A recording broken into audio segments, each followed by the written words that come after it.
ملک میں نظام ہوگا تو وہی ہوگا جس کا تعین آج میرا آئین کرتا ہے کہ حاکمیت اعلی اللہ رب العالمین کی ہوگی، اور عوام کے منتخب نمائندے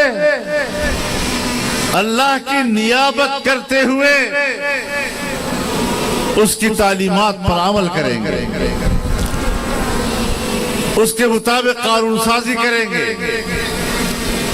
یہ آئین کا حصہ ہے، یہ آئین کا حصہ ہے کہ اسلام پاکستان کا مملکتی مذہب ہوگا۔ یہ آئین کا حصہ ہے کہ قانون سازی قرآن و سنت کے تابع ہوگی، اور یہ آئین کا حصہ ہے کہ قرآن و سنت کے منافق کوئی قانون سازی نہیں ہوگی۔ لیکن میرے محترم دوستو، ہم دیکھ رہے ہیں کہ تب سے پاکستان کی اسمبلیاں ایسے لوگوں سے بھر دی جاتی ہیں کہ جنہیں قرآن و سنت کے نظام سے کوئی دلچسپی نہیں ہوتی، وہ صرف اور صرف اقتدار کی جنگ لڑتے ہیں، اور اقتدار میں بھی وہ عوام کے مفاد کے لیے نہیں، اپنے ذاتی مفاد کے لیے اقتدار کی قوت کو استعمال کرتے ہیں۔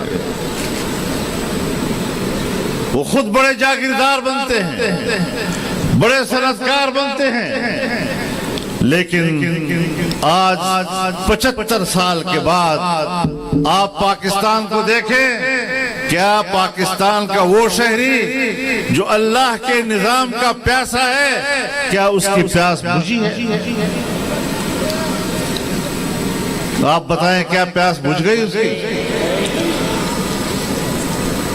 جب ہم حقوق کی بات کرتے ہیں اور ہر صوبے کے حقوق کی بات کرتے ہیں، اور کبھی ایسا موقع نہیں آیا کہ سندھ کے حقوق کی بات ہو اور ہم آپ کے ساتھ شانہ بشانہ نہ کھڑے ہوں۔ مجھے یاد ہے جب MRD کی تحریک چلی، میں نیا سیاسی تحریک میں آیا تھا، میں صوبہ سندھ میں آیا، اور صوبہ سندھ کی کوئی تحصیل بھی ایسی نہیں رہی، کوئی بڑا گاؤں بھی ایسا نہیں رہا جہاں تک میں نہ پہنچا ہوں۔ اور اس تحریک میں یہ تمام جماعتیں شامل تھی، جمعیت علماء بھی شامل، قوم پرست جماعتیں بھی شامل تھی۔ ہم نے اس وقت بھی وہ نعرے سنے جب آپ کہتے تھے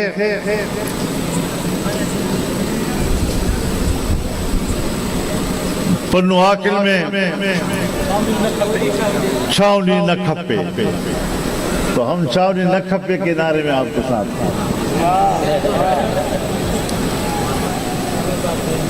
لیکن پھر وہ چھاؤنی بن گئی۔ اب آپ بتائیں، اگر اس میں کوئی ہمارا قصور ہے تو آپ بتائیں، ہم آج بھی میدان میں نکل کر آپ کی اس چھاؤنی کو آپ کے حوالے کر دیں گے انشاءاللہ۔ میں اس وقت سے آپ کی تحریک کا حصہ ہوں۔ اب جزیروں کی نگرانی کریں، یہ نہ ہو کہ ہم جزیروں کے لیے لڑتے رہیں اور پتہ چلے کہ وہ تو بک چکی ہیں۔ مولانا حیدری صاحب کے بیان کا اصل مطلب یہی تھا کہ آپ نے اپنے حق کے لیے کھڑے ہونا، اور ہم آپ کے سپاہی بن کر آپ کے حق کی جنگ لڑنے کے لیے تیار ہیں۔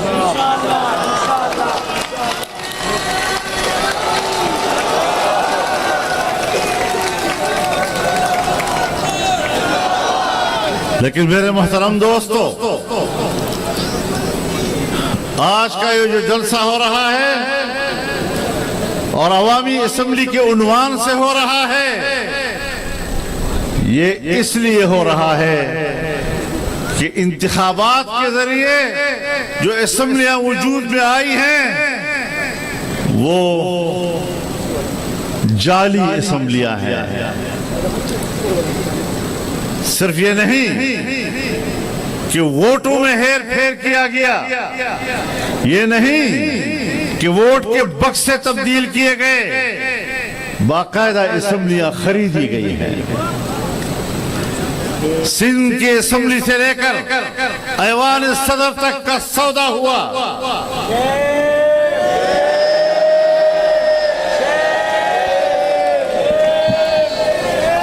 اور چونکہ ہم ان کے لیے رکاوٹ بن سکتے تھے، ہم ان کے لیے خطرہ تھے، تب جمعیت کو ہروانا یہ ان کے ان مقاصد میں شامل تھا کہ جمعیت اگر بڑی قوت کے ساتھ، جتنا عوام کا اس کے ساتھ تعلق ہے، وہ اسمبلیوں میں آتی ہے تو پھر ہم نہ جزیرے بیچ سکیں گے، نہ ایوان صدر حاصل کر سکیں گے، اور نہ ہم صوبے کی اسمبلی حاصل کر سکیں گے۔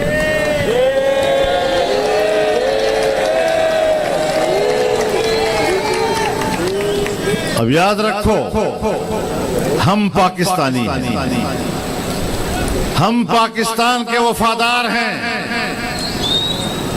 لیکن پاکستان کی وفاداری کا معیار کچھ اور ہے۔ یہاں ملک سے وفاداری، اپنی مٹی سے وفاداری، اس کی کوئی قدر و قیمت نہیں ہے جب تک کہ آپ اسٹیبلشمنٹ کے بوٹ نہیں چاٹو گے۔ شیم شیم، یہاں افسر شاہی کی نوکری کرنی پڑے گی، اسٹیبلشمنٹ کی نوکری کرنی پڑے گی، تب آپ کو پاکستانی تسلیم کیا جائے گا، ورنہ میں تو آج یہ سمجھتا ہوں کہ ہمارے گناہ کیا ہیں، ذرا ہمیں بتا تو دیے جائیں۔ آپ ملک کے وفادار ہیں، یہی گناہ ہے۔ اور میں بتانا چاہتا ہوں، فیصلے اسٹیبلشمنٹ کرتی ہے۔ صوبہ خیبر پختونخوا میں جب پیپلز پارٹی کی حکومت تھی اور قبائلی علاقوں میں فوجی آپریشن کا فیصلہ ہوا تو ہم نے کہا کہ آپریشن کی حکمت عملی کام نہیں آئے گی، ہم نے ان کو سپورٹ نہیں کیا، تو یہ بہت بڑا گناہ تھا۔ لیکن اگر واقعی ان کی بات صحیح تھی تو 2009-2010 میں اس کا فیصلہ ہوا اور انہوں نے آپریشن شروع کیے، تمام قبائل کو اپنی ہی ملک میں 2-3 سال تک مہاجر بنائے رکھا۔ آج بھی جب وہ لوگ دربدر ہوئے ہیں تو آج بھی وہ دربدر ہیں، ملک کے کونے کونے میں پھیل گئے، اپنی زندگی بنانے کے لیے قبائل برباد ہو گئے، تباہی مچ گئی، بے گھر ہو گئے۔ عورتیں، ہماری مائیں اور بہنیں، وہ بیچارے جو گھر سے باہر نہیں نکلتی تھیں، ان بیچاروں کو بازاروں میں بھیک مانگنی پڑی۔ اور آج پوچھتا ہوں کہ تمہاری وہ حکمت عملی جس کے تحت تم نے آپریشن شروع کیے دہشت گردی کے خاتمے کے لیے، آج ہم 2010 کے بعد آج 2024 میں ہم بیٹھے ہیں، کیا قبائلی علاقوں میں، بلوچستان میں، خیبر پختونخوا میں، یہاں تک کہ کراچی میں اور سندھ میں، کیا آج وہ دہشت گردی جس کو تم دہشت گردی کہا کرتے ہو وہ کئی چند زیادہ ہو گئی ہے یا کم ہو گئی ہے؟ بہت بڑھ گئی ہے۔ باجوہ صاحب نے ہمیں کہا کہ میں نے باڑ لگا دیا ہے، اربوں روپے اس پر خرچ کر دیے ہیں، نہ کوئی افغانستان جا سکے گا اور نہ یہاں آ سکے گا۔ پھر پاکستان کے 20 سے 30 ہزار نوجوان، مسلح نوجوان، امریکہ کے خلاف افغانستان میں امارت اسلامیہ کے جنگ میں کیسے شریک ہو گئے، کیسے وہاں پہنچ گئے۔ اور پھر آج وہ باڑ کدھر ہے؟ کہاں ہے وہ باڑ؟ آج تو 1 انچ پر بھی کوئی باڑ نظر نہیں آ رہا. وہ اربوں روپے کس بات پہ خرچ کیے. اور آج جب افغانستان میں امارت اسلامیہ کی حکومت قائم ہوئی تو وہ پاکستانی نوجوان مسلح گروپ اس سے کہیں بڑی قوت کے ساتھ پاکستان میں واپس آ گئے. میں سرحد کو محفوظ رکھنے والی پاکستان کی بہادر فوج سے پوچھنا چاہتا ہوں کہ آپ جب سرحد کو پہ کھڑے تھے, باڑ لگا ہوا ہے, تو اتنے لوگ پاکستان کی سرحد میں واپس کیسے آ گئے؟ اس کا معنی یہ ہے کہ نہ تم ملک میں امن و امان کے قیام کے لیے سنجیدہ ہو اور نہ تمہاری حکمت عملی جائز. تم امریکہ کے اصول پہ چلتے ہو. امریکہ کا دنیا کے لیے اصول یہ ہے کہ وہاں پر دہشت گردی ہو اور ہم کہیں کہ انسانی حقوق پامال ہو رہے ہیں اور ہمیں وہاں فوج بھیجنے کا جواز مل جائے. لہذا پوری دنیا میں اور خاص طور پر اسلامی دنیا میں امریکہ اپنی فوجیں بھیجنے کے لیے, اپنی قوت وہاں پہنچانے کے لیے جواز کے طور پر دہشت گرد تنظیموں کے وجود کو ضروری سمجھتا ہے. جھوٹ نہ بولو لوگوں کے ساتھ. مسلسل آپ کے رویوں کو ہم دیکھ رہے ہیں. کب تک دھوکہ دیتے رہو گے انسانیت کو؟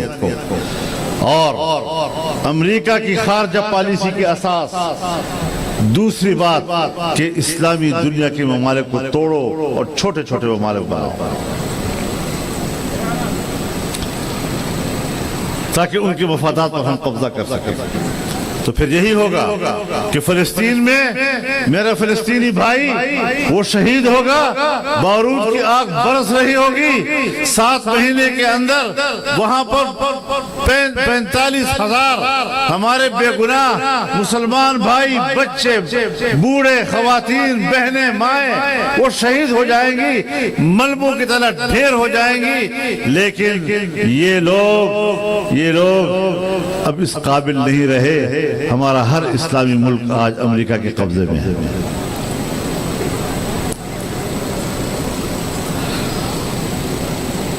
کہتے ہیں پاکستان بڑا ملک ہے. بالکل بڑا ملک ہے. پاکستان صلاحیت والا ملک ہے. بالکل صلاحیت والا ملک ہے. لیکن